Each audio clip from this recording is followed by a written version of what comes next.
கோவையில் அதிமுக தொடர்ந்து பலம் காட்டும் சூலூர் சட்டப்பேரவை தொகுதி நிலவரம் என்ன, அந்த தொகுதி மக்களுடைய எதிர்பார்ப்புகள் என்னவாக இருக்கும்னு பார்க்கலாம்.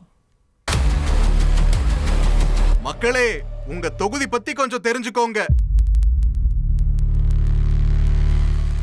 சூலூர் சட்டப்பேரவை தொகுதி கோவை மாவட்டத்தில் கருமத்தம்பட்டி, கண்ணம்பாளையம், சூலூர், பள்ளப்பாளையம், சாமலாபுரம், மோப்பிரிப்பாளையம், காங்கேயம்பாளையம் பகுதிகளை உள்ளடக்கின தொகுதி. சூலூர் விமானப்படை தளம் தொகுதியோட அடையாளமா இருக்கு. விசைத்தறியும் விவசாய தொழிலும் தொகுதி மக்களோட பிரதான தொழில்களா இருக்கு. கோழிப்பண்ணைகள், அட்டைப்பெட்டி தயாரிப்பு கம்பெனிகள் வாயிலாகவும் வேலை வாய்ப்பு கிடைக்குது. பிப்ரவரி 23 தேர்தல் ஆணையம் வெளியிட்ட இறுதி வாக்காளர் பட்டியலில் தொகுதியில 1,45,987 ஆண் வாக்காளர்கள், 1,57,452 பெண் வாக்காளர்கள், 102 மூன்றாம் பாலின வாக்காளர்கள்னு மொத்தமா 3,03,541 வாக்காளர்கள் இருப்பதா தெரிவிக்கப்பட்டிருந்துச்சு. வரலாற்றில் 1957, 1962 தேர்தல்களை சந்திச்ச சூலூர்ல அப்போ காங்கிரஸ் வேட்பாளராக களமிறங்கின குழந்தை அம்மாள் ஜெயிச்சிருந்தாங்க. அப்புறமா நீக்கப்பட்ட தொகுதி 2008 தொகுதி மறுசீரமைப்புல மறுபடியும் உருவாக்கப்பட்டுச்சு. தொகுதி மறுசீரமைப்புக்கு பிறகு 2011 நடந்த சட்டப்பேரவை தேர்தலில் தொகுதியில அதிமுக கூட்டணியில தேமுதிக ஜெயிச்சாங்க. அப்புறமா 2016 தேர்தலில் அதிமுக ஜெயிச்சது. அப்போ ஜெயிச்ச கனகராஜ் உயிரிழப்பால தொகுதியில 2019 நடந்த இடைத்தேர்தலையும் 2021 தேர்தலையும் அதிமுகவை ஜெயிச்சது. கடந்த 2021 சட்டப்பேரவை தேர்தலில் தொகுதியில சிட்டிங் எம்எல்ஏவாக இருந்த கந்தசாமி மறுபடியும் போட்டியிட்டாரு. அவருக்கு எதிராக திமுக பிரீமியர் செல்வத்தை களமிறக்குச்சு. தேர்தல் முடிவில் 1,18,968 வாக்குகளை வாங்கின கந்தசாமி ஜெயிச்சாரு. அவருக்கு எதிராக போட்டியிட்ட திமுகவின் பிரீமியர் செல்வம் 87,036 வாக்குகளை பெற்று தோற்றாரு. 31,932 வாக்குகள் வித்தியாசத்தில் அதிமுக வெற்றியை வசமாக்குச்சு. 2011 அதிமுக கூட்டணியில் தேமுதிக ஜெயிச்சாங்க. அப்புறமா நடந்த தேர்தல்களை எல்லாம் அதிமுக தொடர்ச்சியா ஜெயிச்சிருக்கு.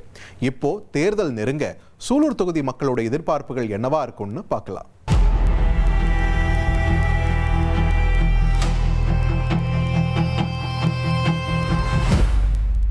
பள்ளிக்கூடங்களை பொறுத்த வரைக்கும் நிறைய கவர்மெண்ட் ஸ்கூல்ஸ் ரன் ஆகிட்டு இருந்தாலும் அதோட குவாலிட்டி, இன்ஃப்ராஸ்ட்ரக்சர் கொஞ்சம் கம்மியாக இருக்குது. அதை பார்த்து சரி பண்ணி கொடுத்தா குழந்தைங்க பத்திரமா பாதுகாப்பாக இருப்பாங்க. ஏதாவது அசம்பாவிதம் நடந்ததுக்கப்புறம் அதை போய் சரி பண்ணுறதை விட முன்னாடியே பார்த்து அதை சீரமைச்சு கொடுக்கறது நல்லதுன்னு தோணுது. சூலூர் தொகுதியை பொறுத்த வரைக்கும் அரசு கலைக்கல்லூரி இல்லை சொல்லிகிட்டே இருக்காங்க. அது வந்துன்னு சொன்னால் இந்த பகுதியினுடைய கிராமப்புறங்கள் சேவைக்கு மிகுந்த வசதியாக இருக்கும். நீண்ட கால கோரிக்கை அது.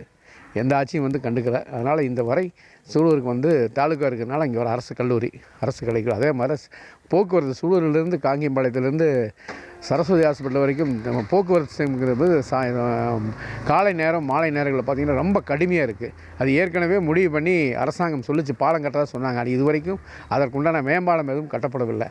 அதற்குண்டான வகையில் சில விஷயங்களை செய்யணும். எங்களுக்கு உமன் சேஃப்டி தாங்க ஃபஸ்ட்டு வேணும்.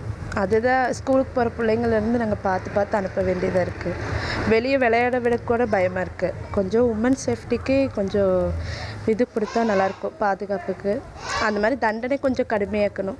ரேஷன் கடைக்கு நாங்கள் போனோம்னா கரெக்டான ஒரு பொருள் எங்களுக்கு தர்றது கிடையாதுங்க. எப்படின்னா போனால் மாதத்து ஸ்டார்டிங்கில் போனால் லாஸ்ட்டில் வாங்க அப்படிங்கிறாங்க. எதுக்காக இந்த ரேஷன் கடைக்கு நீங்கள் வர்றீங்க? அங்கே ஜென்ஸ் இருக்க ரேஷன் கடைக்கு போக வேண்டியதானே. இப்போ போன வாரம் கூட சொல்லியிருந்தாங்க. நான் ரேஷன் கடைக்கு போனப்போ போய் வேறு கடையில் போய் நீங்கள் வாங்க வேண்டியதானே. இங்கே நான் பொம்பளை ஒரு ஆள் நான் என்ன பண்ணுவேன் அப்படின்னு கேட்குறாங்கண்ணா. அவங்களும் கவர்மெண்ட் வேலை தானே பார்க்குறாங்க. இருக்கிற திங்ஸ் தானே எங்களுக்கு கொடுக்குறாங்க. அப்போ நியாயமான இதை நான் உங்களுக்கு கொடுக்க வேண்டியதானே. அவங்களோடது ஒன்றும் கொடுக்க கிடையாது இல்லை. அப்போயே நான் அவங்ககிட்ட கேட்டுட்டு வந்தோம். அது எங்களுக்கு கரெக்டான ஒரு இதில் எப்போ போனாலும் எங்களுக்கு அந்த பொருள் கொடுக்கணும். ஏன்னா கவர்மெண்ட்லேருந்து கொடுக்குறாங்க.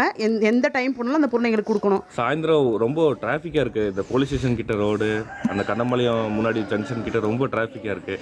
ஏதோ பாலம் ஏதாச்சும் பண்ணி கொடுத்தாங்கன்னா ரொம்ப நல்லா இருக்கும்ண்ணா. ரொம்ப டிராஃபிக்காக இருக்குது. அதுபோக நம்ம இந்த ஐடி கம்பெனிலாம் ஹோப்ஸ் காலேஜில் இருக்குது. இதெல்லாம் இங்கே கொஞ்சம் இடம் காலியாக இருக்கிறங்காட்டி இங்கே ஒரு ஐடி கம்பெனி மாதிரி ஏதாச்சும் எஸ்சிசி ஜோன் ஆரம்பித்தாங்கன்னா கொஞ்சம் நல்லா இருக்கும்ண்ணா.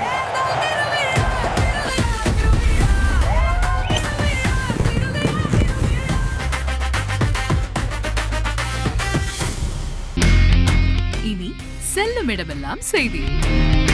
தந்தி டிவியின் வாட்ஸ்அப் சேனலை ஃபாலோ பண்ணினா செல்ல இருக்கும் இடமெல்லாம் செய்தி. இதோ QR கோட் இப்பவே ஸ்கேன் பண்ணுங்க, ஃபாலோ பண்ணுங்க.